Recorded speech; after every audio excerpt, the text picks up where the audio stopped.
கோவிலுக்கு வரச்சே, இல்லை பகவானுடைய சந்நிதிக்கு வரச்சே, இல்லை வீட்டிலேயே ஆராதனை பெருமான் இருந்தால் அந்த ஆராதனை பெருமானுக்கு பூஜையில் இருந்தால் ஒரு சின்ன இலையை பறித்து போடுங்கள்.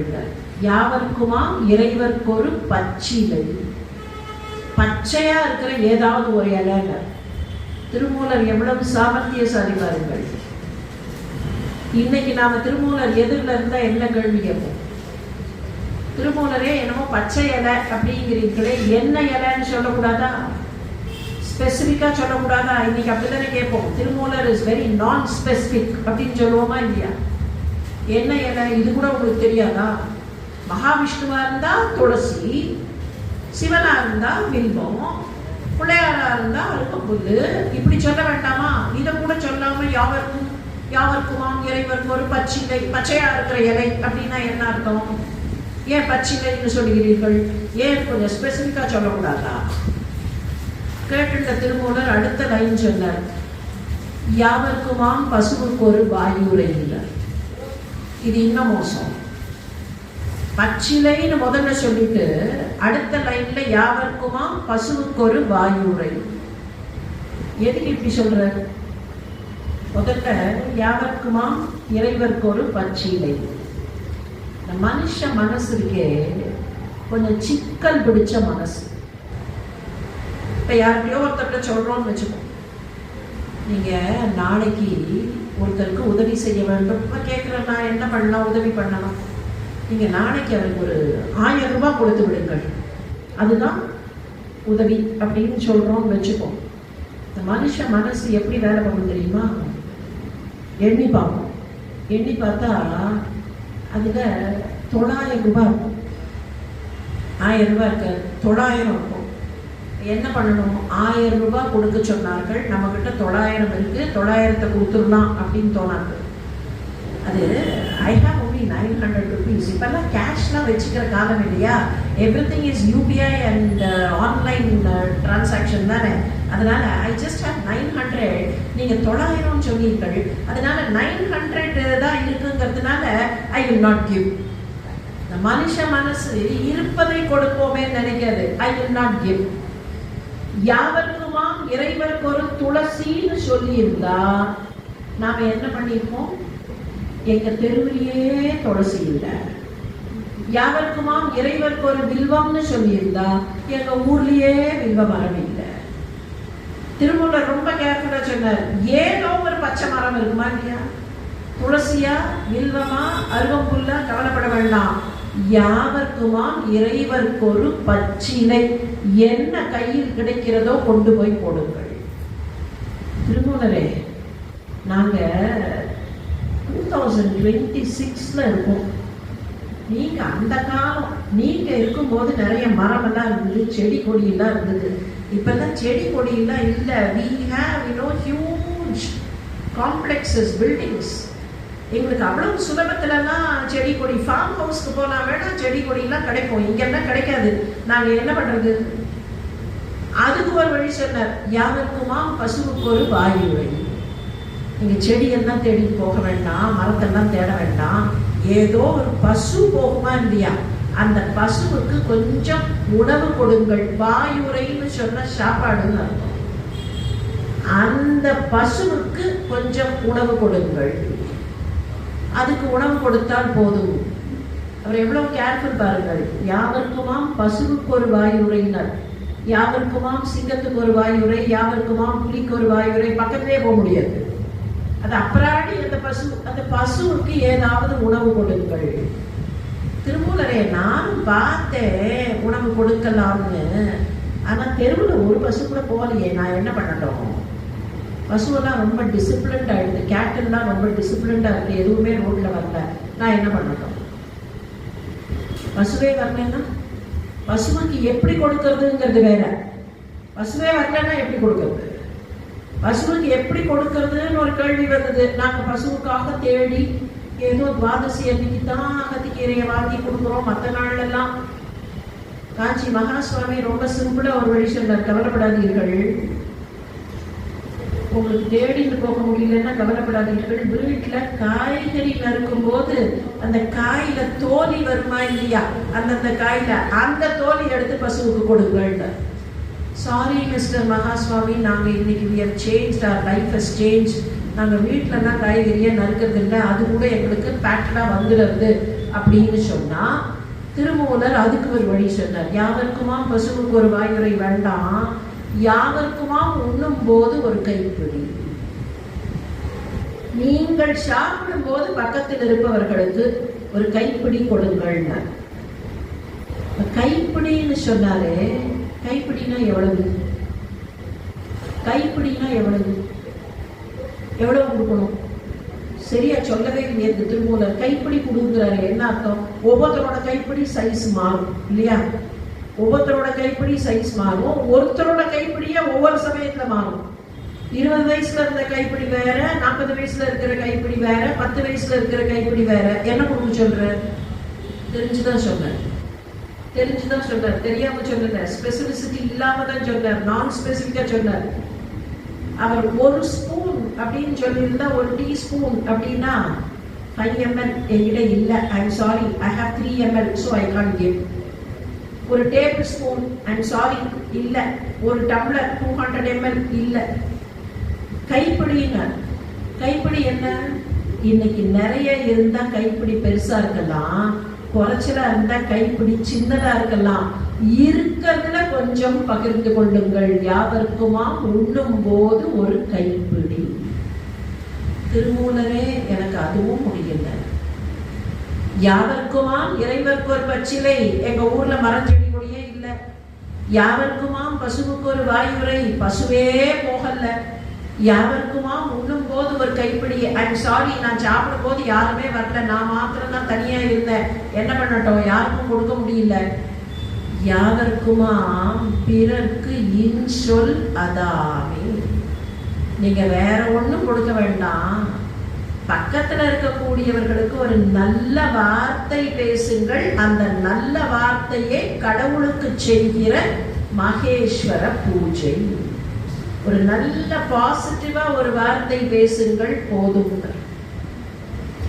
நம்முடைய பெரியவர்கள் நிறைய விஷயங்களை சிந்திச்சு பார்த்து நமக்கு ஒரு நல்ல பழக்க வழக்கத்தை, நல்ல மரபை கொடுத்திருக்கிறார்.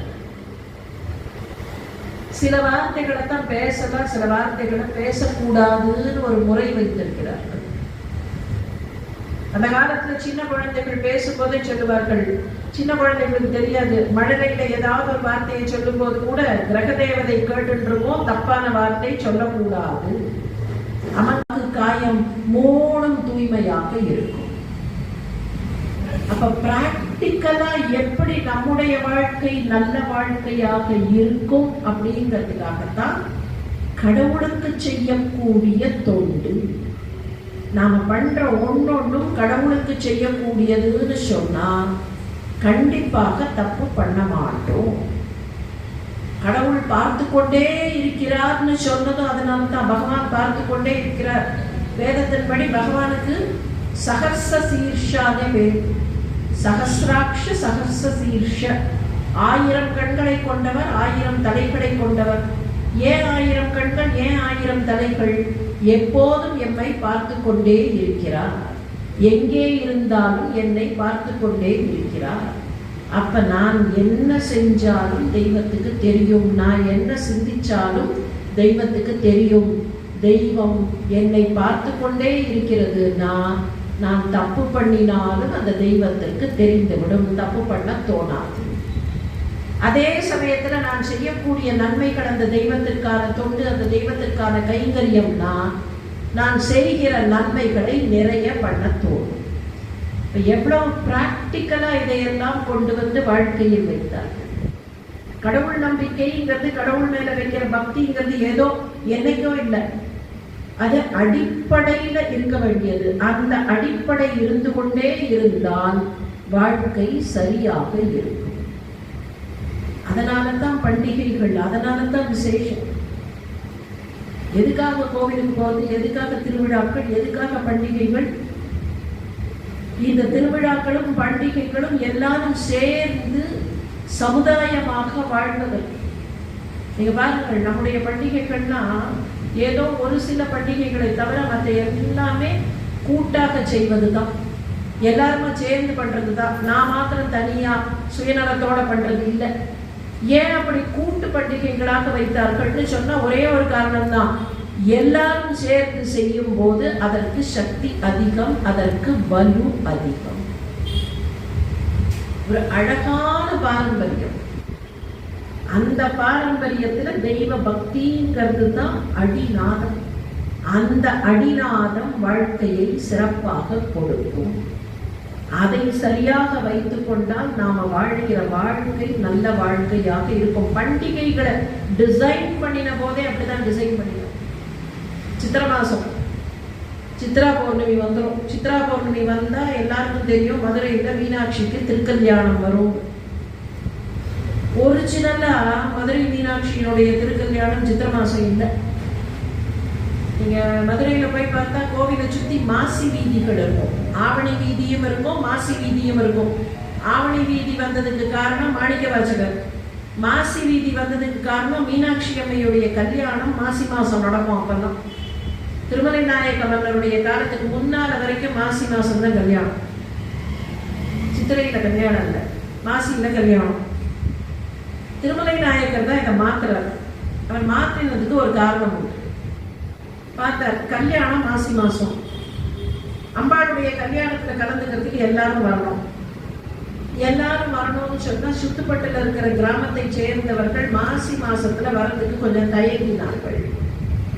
என்ன காரணம்னா, தை மாசத்துல அறுவடை ஆரம்பிச்சு மாசியிலன்னா அறுவடை நடந்துட்டு இருக்கும். அறுவடையை விட்டுட்டு மதுரைக்கு கல்யாணத்துக்காக வர முடியாது. மீனாட்சியோட கல்யாணமா அங்க அறுவடையானா அதை விட்டுட்டு வர முடியாது. சரி, அடுத்தது சித்திரை மாசத்துல அழகர் ஆத்துல இறங்குவார். அழகருடைய உற்சவம் நடக்கும். சித்திரை மாசம் போது அறுவடை எல்லாம் முடிஞ்சு போயிடும். கொஞ்சம் அறுவடை முடிஞ்சு கையில பணம் இருக்கும். அறுவடை இருந்தா தானே வருமானம் இருக்கும். அந்த வருமானத்துல கொஞ்சம் கோடை சேர்ந்துடும். சித்திரைன்னு வரும்போது வசந்த காலம்னு சொன்னா கூட கொஞ்சம் வெயில் காலம், இளவேனில் காலம், கொஞ்சம் வெப்பம் அதிகமாயிடும். இந்த காலகட்டத்துல ஆற்றங்கரைக்கு வந்தா வெப்பத்திலேருந்து கொஞ்சம் மக்கள் தப்பிக்க முடியும். மாசியில கல்யாணம் இருந்தா அதுக்கு வர்றது கஷ்டம், இங்க இதுக்கு வர்றது சுலபம். பார்த்த ரெண்டுத்தையும் சேர்த்த மாசி மாசத்துல நடந்த மீனாட்சி கல்யாணத்தை கொண்டு வந்து சித்திரையில வச்சார். அதுக்கு புதுசா ஒரு கதையும் உருவாச்சு. எதுக்கு தெரியுமா? அழகர் ஆத்துல இறங்குற, ஆத்துல இறங்கி கல்யாணத்துக்கு வர்றதுக்காக வர, அதுக்குள்ள கல்யாணம் நடந்துருக்குன்னு கேள்விப்பட்டோன்னு திரும்பி போயிடுறாங்க. ஒரு வருஷமாவது இந்த அழகர் கொஞ்சம் சீக்கிரம் வர வேண்டியதுதான். தெரியுமா இல்லையா என்னைக்கு மீனாட்சி கல்யாணம்? எல்லாருக்கும் தெரிஞ்சு உலகத்துக்கே பப்ளிசைஸ் பண்றமே மீனாட்சி கல்யாணத்தை. ஏன் அழகர் மாத்திரம் தினம் ஒவ்வொரு வருஷமும் லேட்டா வர? இந்த சிஸ்டம் கொண்டு வந்தது இதுக்காகத்தான். இந்த கதையை ஒன்றை உருவாக்கி ரெண்டு தெய்வத்தையும் எல்லோரும் வழிபட வேண்டும். இந்த பக்கம் மீனாட்சி கல்யாணமும் நடக்கணும், இந்த பக்கம் சிவனையும் வழிபட வேண்டும், அந்த பக்கம் விஷ்ணுவையும் வழிபட வேண்டும்னு மக்கள் கூட்டாக, மக்கள் ஒற்றுமையாக இதை கொண்டாடணும்னு நினைச்ச திருமலை நாயக்கர் இந்த பண்டிகையை ரெண்டையும் ஒன்னா சேர்த்தார். பண்டிகையை சேர்க்கிறதுக்கும் பண்டிகை முகாந்திரமாக வைத்து நாம எல்லாரும் ஒன்று கூடி சந்தோஷப்படணுங்கிறதுக்காகத்தான். அதே மாதிரி திருவையாற்று பகுதியில ஒரு பண்டிகை உண்டு. அதுக்கும் கதை ரொம்ப சுவாரஸ்யமா இருக்கும். சிவபெருமானுக்கு ரெண்டு பிள்ளைகள்னு நமக்கு தெரியும். ஒரு பக்கத்துல விநாயகர், இன்னொரு பக்கத்துல முருகர். இது இல்லாம அவருக்கு இன்னொரு பிள்ளை. அந்த ஊர்ல ஒரு சிறுவன். அந்த சிறுவன் இளம் வயதில் அவனுடைய ஆயுள் முடிந்து போய்விடும் அப்படின்னு ஒரு நிலைமை இருந்தது. அந்த நிலைமைக்கு எப்படி மார்க்கண்டேயன் சிவலிங்கத்தை பற்றி கொண்டானோ, இந்த சிறுவனும் அப்படியே போய் சிவனையே நினைத்து தியானத்துல உட்கார்ந்தான். தியானத்துல உட்கார்ந்த அந்த பையனை பிடிக்கிறதுக்கு யமதர்மன் அந்த பக்கம் வந்தான். சிவபெருமான் வேற ஒண்ணும் பண்ணல, மார்க்கண்டேயனுக்காக பண்ண மாதிரி காலாலெல்லாம் உதைக்கின்ற ஒரே ஒரு வேலை பண்ணார். கோவில் வாசல்ல போய் நின்றுட்டார். கோவில் வாசல்ல துவாரபாலகர்கள் இருப்பார்களா இல்லையா? துவாரபாலகர்ல ஒருத்தரா தான் போய் நின்னார். யமன் வந்தான். வந்த யமனை அங்கேயே துவாரபாலகனா இருந்து சண்டை போட்டு விரட்டிட்டார். இந்த சிறுவன் பிழைத்து கொண்டான். அவனுக்கு வேற யாரும் இல்லை, ஜபம் செய்து கொண்டே இருந்தான். அதனால அவனுக்கு ஜப்பேசன் வேறு. அந்த ஜப்பேசனை தன்னுடைய மகனாக ஏற்றுக்கொண்டார். அவனுக்கு மகன் அந்தஸ்து கொடுத்தார். மகன் கொஞ்ச நாள் ஆச்சு, இதெல்லாம் நடந்து மகன் இன்னும் கொஞ்சம் 2-3 வயசு ஏறிது. கல்யாணம் பண்ணி வைக்கணுமா இல்லையா? பிள்ளைக்கு கல்யாணத்துக்கு பெண் தேடினார். ஒரு பெண் கிடைச்சா.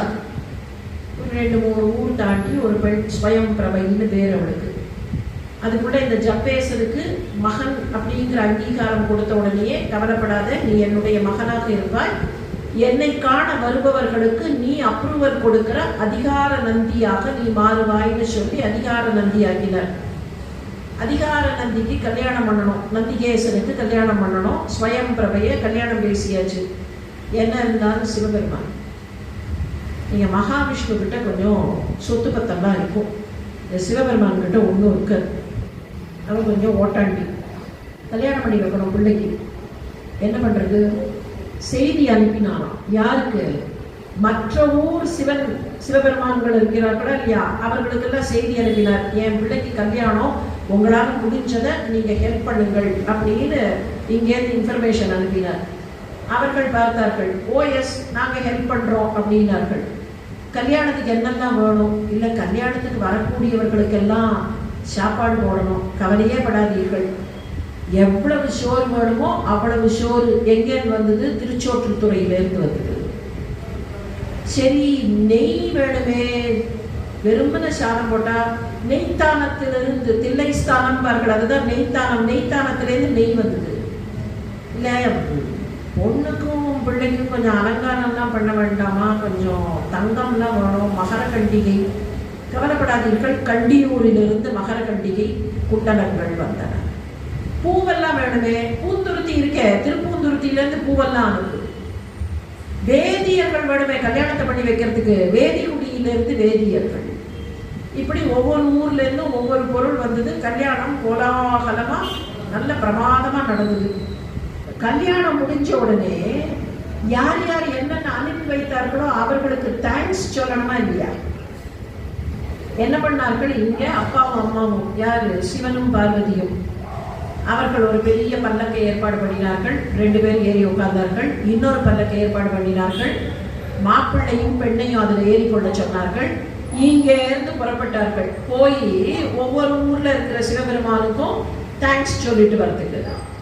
இவர்கள் இங்கிருந்து திருவையாற்றிலேருந்து இவர்கள் புறப்பட்டு அங்க போக, அவர்கள் என்ன பண்ணார்கள்? அவர்கள் வாசல்லையே, ஊர் வாசல்லையே வந்து அந்த சிவனும் பார்வதியும் காத்திருப்பார்கள். இவர்கள் வந்த உடனே வரவேற்று ஊருக்குள்ள அழைச்சிட்டு போய் மரியாதையெல்லாம் பண்ணி, இவர்கள் அங்கேருந்து புறப்படும் போது அவர்களும் புறப்படுவார்கள், அடுத்த ஊருக்கு போவார்கள். இப்படியே 7 ஊர் சுத்தி கொண்டு வருவார்கள். சப்தஸ்தான பெருவிழான்னு பேரு, 7 ஊர் பெருவிழான்னு பேரு. திருவையாற்றை சுத்தி ஒரு 7 ஊர்ல நடக்கும். இப்படித்தான் கல்யாணம் நடந்ததா? சிவனும் பார்வதியும் இப்படித்தான் கல்யாணம் பண்ணி கொண்டார்களா? இல்ல அதிகார நந்திக்கு இப்படித்தான் கல்யாணம் பண்ணார்களா? கல்யாணம் பண்றதுக்கு ஒண்ணுமே இல்லையா, அந்தந்த ஊர்ல இருந்து வந்துதான். ஆனா தேங்க்ஸ் சொல்றதுக்கு போகும்போது மட்டும் அதுக்கெல்லாம் முடிஞ்சுதாங்களா? இது அதுக்காக இல்லை, நம்மை எல்லாம் சேர்த்து வைப்பதற்கு அந்த தெய்வம் இப்படியெல்லாம் திருவிளையாடல் செய்கிறது. கடவுளின் பெயரை சொல்லி இப்படி நாம எல்லாரும் ஒன்றாக இருப்பது, அந்த ஊரை சேர்ந்தவர்கள் ஒருத்தருக்கு ஒருத்தர் நன்றாக பழகுவது. அப்ப எவ்வளவு தாட் ப்ராசஸ் இந்த விஷயங்களுக்குள்ள எல்லாம் போய், ஒரு பண்டிகை எப்படி நடத்த வேண்டும், கோவில்ல என்னென்ன பூஜைகள் செய்ய வேண்டும், என்ன மாதிரியான திருவிழாக்கள் நடத்த வேண்டும், இதை வைத்துக்கொண்டு எப்படி மக்களை எல்லாம் ஒன்று சேர்க்க வேண்டும். இந்த தர்மத்தினுடைய மரபு அதுதான். வேத காலத்துல ஆரம்பிச்சு இப்ப வரைக்கும் இருக்கக்கூடிய மரபு என்னன்னா, எல்லோரும் சேர்ந்து மகிழ்ச்சியாக இருப்பது, வாழ்க்கையில எல்லாவற்றையும் பாசிட்டிவாக பார்ப்பது, பாசிட்டிவாக ஏற்றுக்கொள்வது. வாழ்க்கை கடவுள் கொடுக்கக்கூடியது, கடவுள் நமக்கு காட்டக்கூடிய வழி. ஒரே ஒரு செய்தியை மாத்திரம் சொல்லி நிறைவுபடுத்த, எப்படி நம்முடைய பார்வை இருக்க வேண்டும்னு நம்முடைய பெரியவர்கள் நம்பினார்கள், அந்த பார்வை எப்படி இருந்தால் சரியாக இருக்கும். நமக்கெல்லாம் நன்றாக தெரிந்த ஒரு வரலாறு ராமனுடைய வரலாறு இல்லையா? ராமன் காட்டுக்கு போக வேண்டிய சூழல் வந்து வருத்தப்படலை. ராமன் சந்தோஷமா தான் புறப்பட்டான், சீதையும் சந்தோஷமாக போனான். காட்டு வாழ்க்கை சுகமான வாழ்க்கைன்னு நம்பினார்கள். இந்த பாரம் எல்லாம் இல்லை, காட்டில் போய் வாழலாம். லக்ஷ்மணனும் புறப்பட்டான். இவர்கள் போயாச்சு, கங்கையை கடந்தார்கள், சித்திரக்கூடத்துக்கு போயாச்சு. அப்பதான் இங்கே பரதன் திரும்பி வந்தவன் என்ன சொன்னான், நான் போய் ராமனை திரும்பி அழைச்சிட்டு வர போறேன்னா. திரும்பி அழைச்சிட்டு வர போறேன்னு அயோத்தியில இருந்த அத்தனை பேரும் கூட புறப்பட்டார்கள். நாங்களும் வருகிறோம், போய் ராமனை அழைத்து கொண்டு வரலாம். கடைசி படத்துல பரதனும் சத்ருகனும், ஏன்னா எல்லாரும் பத்திரமா போயாச்சா, கூட வந்தவர்கள் மாரல் ரெஸ்பான்சிபிலிட்டி, அவர்கள்லாம் பத்திரமா அந்த பக்கம் போயாச்சான்னு பார்க்கணும். அவர்கள்லாம் அந்த பக்கம் போயாச்சு, முனிவர்கள்லாமும் போயாச்சு. கடைசி படகுல பரதன் ஏறினா, சத்ருகனன் ஏறினா, 3 ராஜமாத்தாக்களும் ஏறினார்கள். இந்த 3 தாய்மார்கள் இருக்கிறார்களே, கோசலை, கைகேயி, சுமித்ரை, 3 பேர் ஏறினார்கள். குகன் அந்த படகை ஓட்டுறான். படகு போயிட்டே இருக்கு. குகனுக்கு பரதன் யாருன்னு தெரியும், சத்ருகனன் யாருன்னு தெரியும். இந்த 3 பெண்மணிகளும் ராஜமாதாக்கள்னு தெரியுமே தவிர யார் யாருன்னு கரெக்டா தெரியாது. பரதன் கிட்ட கேட்டா, இந்த 3 பேரும் உங்க அம்மாமார்கள்னு தெரியும், இதுல யார் யாருன்னு கொஞ்சம் சொல்றியாம்மா.